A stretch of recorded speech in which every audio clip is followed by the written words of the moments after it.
Welcome back to another new video in ST bio life with life science. দেখো, মাধ্যমিক 2026-এর ভূগোলে full marks পেতে হলে বা 90 অ্যাবাভ মার্কস পেতে হলে আজকের ফুল অ্যান্ড ফাইনাল সাজেশান দেবো, যেখানে 2 মার্কস 3 মার্কস 5 মার্কসের প্রশ্ন তো থাকবেই, তার সঙ্গে যে সেগুলো করলে বহু এমসিকিউ এসএকিউর কোশ্চানও কিন্তু কমন পেয়ে যেতে পারো। এই প্রশ্নগুলো করার জন্য আমাদের বিদ্যালয়ের ভূগোল বিভাগের মাধ্যমিকের পরীক্ষক প্রায় 17 বছর ধরে মাধ্যমিকের খাতা দেখার যার অভিজ্ঞতা রয়েছে, তিনি খুব বিশালভাবে সাহায্য করেছেন। তাই ভিডিওটা দেখার পর তার জন্য একটা অবশ্যই থ্যাংক ইউ জানাবে স্যারকে, কারণ তার অভিজ্ঞতাটা আমরা আজকে কাজে লাগাবো এবং তিনি যে সাজেশানগুলো দিয়েছেন সেই সাজেশানগুলো তোমাদের সামনে তুলে ধরবো। দেখো, 5 মার্কের প্রশ্নে মাত্র 4টে তোমাদের করতে হয়, তাই তো? সেখানে তোমাকে মাত্র 5টা প্রশ্ন দেবো। সেই 5টা প্রশ্ন করলে তুমি 100% কমন পাবেই, এবং তার সাথে 3 মার্কের প্রশ্ন 2 মার্কের প্রশ্নও থাকবে, যেগুলো থেকে তুমি 100% কমন পাবে। এবার এই প্রশ্নগুলো তুমি যদি উত্তর খুঁজে না পাও, তাহলে একটা সাজেশান বইয়ের কথা বলবো, এক্সাম বাংলা পাবলিকেশনের মাধ্যমিক সাজেশান ভূগোল সাকসেস প্লাস সিরিজ। এই ভূগোল বইতে তুমি MCQ SAQ 2 mark 3 marks 5 mark সমস্ত প্রশ্ন একদম চ্যাপ্টার ওয়াইজ সুন্দরভাবে দেওয়া আছে, সুন্দর কোয়ালিটির উত্তর দেওয়া আছে, যেগুলো করে তুমি কিন্তু মাধ্যমিকে ভূগোলে 90তে 90 রিটিনে আরামসে পেতে পারবে। এই বইটার শুধু নয়, এই পাবলিকেশনের সমস্ত সাজেশান বই রয়েছে, 7টা সাবজেক্টেরই সাজেশান বই রয়েছে। সেই সাজেশান বইগুলোর লিঙ্ক আমি ডেসক্রিপশান বা কমেন্টে পিন করে দেবো, যেখানে ফ্লিপকার্ট বা অ্যামাজনে যেখানে তোমরা ডিসকাউন্ট বেশি পাবে সেখানে তোমরা কিনে নিতে পারো। তো এই প্রশ্নগুলো যেগুলো দেবো, সেগুলো যখন বড় প্রশ্ন লিখবে, বেশি নাম্বার ক্যারি করতে হলে অর্থাৎ ফুল মার্কস পেতে হলে তোমাকে কী করতে হবে, বড় প্রশ্নের প্রত্যেকটা একটা করে সুন্দর করে ছবি আঁকতে হবে, এবং এই ছবিগুলো লেখার পাশে যেন একটা বক্স করবে, বক্সের মধ্যে ছোট্ট ছোট্ট ছবিগুলো থাকে। এই ছবি আঁকার সময় আরেকটা জিনিস খেয়াল রাখবে, যেন এক্সট্রা ডার্ক পেন্সিলে ছবিগুলো হয়। তাহলে তুমি যদি ভালো ছবি নাও আঁকো, ছবিটা উজ্জ্বল দেখাবে, ছবিটা সুন্দর দেখাবে, অ্যাট্রাক্টিভ দেখাবে, তোমার প্রেজেন্টেশনটা ভালো হবে। অর্থাৎ তুমি পরীক্ষকের ইমপ্রেশন তৈরি করতে পারবে। আর কেউ যদি ভালো ইমপ্রেশন তৈরি করতে পারে, সে ভালো নাম্বার ক্যারি করতে পারবে। ভালো নাম্বার বা ফুল মার্কস পেতে হলে এই ট্রিকগুলোকে তোমাকে কিন্তু কাজে লাগাতে হবে। তো যাই হোক, আর কথা না বাড়িয়ে আমরা এবার প্রশ্নগুলো দেখো। ভিডিওটা ভালো লাগলে লাইক করে সবাইকে শেয়ার করে দিও, চ্যানেলে নতুন হলে চ্যানেলটা সাবস্ক্রাইব করে নিও। চলো এবার আমরা প্রশ্নগুলো দেখে নিই। তো দেখো, আমরা প্রথমে বড় প্রশ্ন থেকে শুরু করব। বড় প্রশ্নগুলো থাকবে কিন্তু বিভাগ ঙতে, এবং এখানে 5-এর দাগের 1 এইরকমই তুমি যে প্রশ্নটা মাধ্যমিকে পাবে সেই রকম থাকবে। 5-এর দাগের 1-এর 2টো প্রশ্ন করতে হবে, 4টে থাকবে, 10 নাম্বার থাকবে তোমাকে 2টো প্রশ্নের জন্য। প্রথম প্রশ্নটা দেখো, নদীর ক্ষয়কার্যের ফলে বা সঞ্চয় কার্যের ফলে সৃষ্ট 3টি প্রধান ভূমিরূপ। এই ক্ষয়কার্য বা সঞ্চয় কার্যের মধ্যে একটা প্রশ্ন তুমি 100% কমন পেয়ে যাচ্ছ, এটাকে 3 স্টার দিয়ে নাও, একটা প্রশ্ন কমন হয়ে গেল। এই প্রশ্ন যখন লিখবে, 3টে ভূমিরূপ লেখার সময় পাশে এরকম বক্স করে মাঝখানে ছবিগুলো কিন্তু অবশ্যই দিতে হবে, দিলে কিন্তু তুমি 5-এ 5 পাবে। এটা কিন্তু খেয়াল রাখবে এবং ছবিগুলো ভালো করে আঁকবে। সমুদ্র স্রোত সৃষ্টির কারণগুলি ব্যাখ্যা করো। তারপরে দেখো, চিত্রসহ শৈলাক্ষেপ ও পরিচলন বৃষ্টির প্রক্রিয়া ব্যাখ্যা করো। এই দুটো বৃষ্টিপাত থেকে 2টো থাকতে পারে বা একটা থাকতে পারে, তার মানে এখানে একটা প্রশ্ন কমন পেয়ে গেলে এই 2টো থেকে 2টো প্রশ্নই কমন পেয়ে যাবে। তার মানে এটা ইম্পর্ট্যান্ট নয় তা নয়, কিন্তু এটাও ইম্পর্ট্যান্ট। এবার দেখো, শুষ্ক অঞ্চলে বায়ু ও জলধারার মিলিত কার্যের ফলে সৃষ্ট ভূমিরূপগুলি চিত্রসহ বর্ণনা করো। এই প্রশ্নটা 4 বছর পড়েনি, এবারে কিন্তু পড়ার সম্ভাবনা আছে, কারণ 3-4 বছর অন্তর এই প্রশ্নগুলো ঘুরে আসে। বায়ুমণ্ডলের উষ্ণতার তারতম্যের প্রধান 3টি কারণ ব্যাখ্যা করে, এটাও কিন্তু ভেরি ভেরি ইম্পর্ট্যান্ট।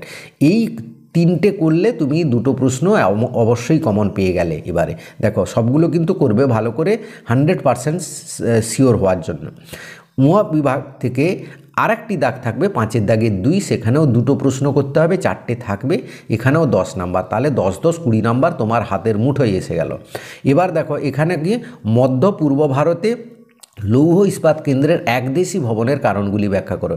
এটা শুধু মধ্য থাকতে পারে বা মধ্যও পূর্ব থাকতে পারে, এইভাবে কিন্তু খেয়াল রাখবে পড়ার সময়। আরেকটা প্রশ্ন দেখো, এখানে কিন্তু ভারতের চা, কার্পাস, ধান চাষের অনুকূল পরিবেশ, প্রাকৃতিকগুলি বিবরণ করো। এখানে এইগুলোর তিনটের মধ্যে একটা 100% কমন পাবেই তুমি, ঠিক আছে।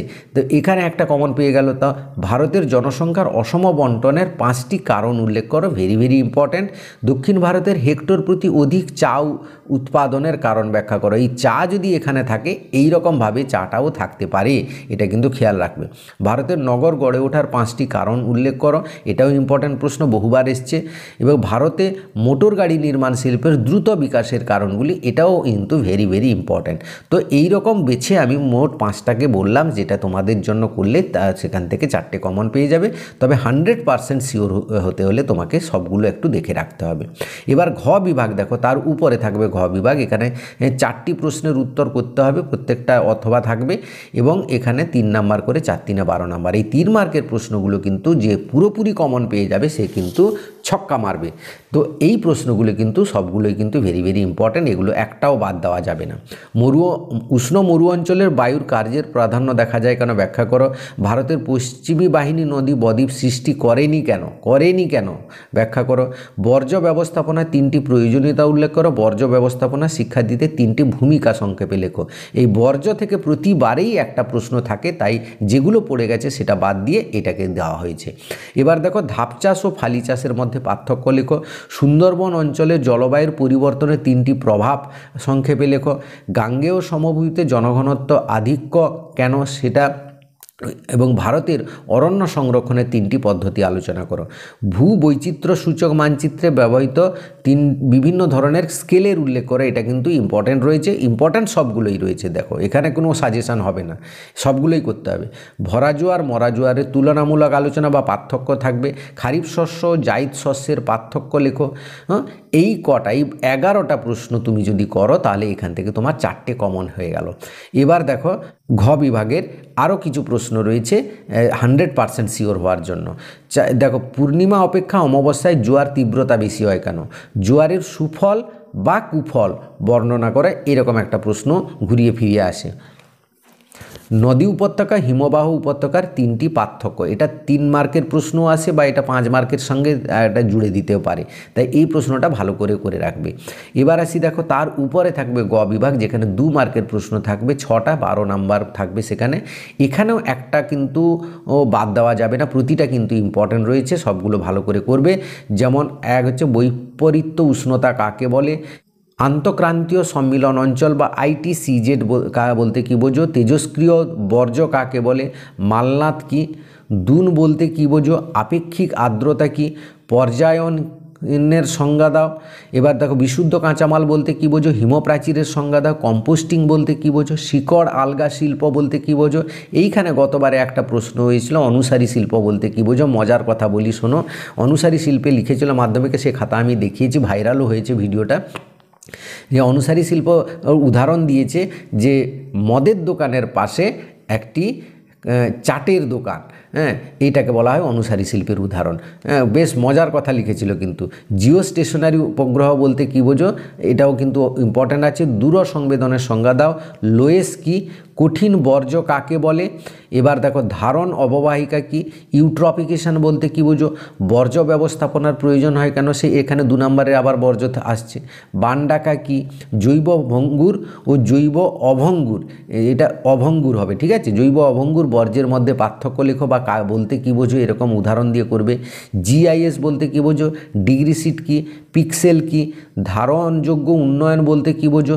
অ্যাপোজি জোয়ার কাকে বলে। মিলেট জাতীয় শস্য বলতে কী বোঝো। প্রপাতকূপ কাকে বলে। পশ্চিমী ঝঞ্ঝা কি।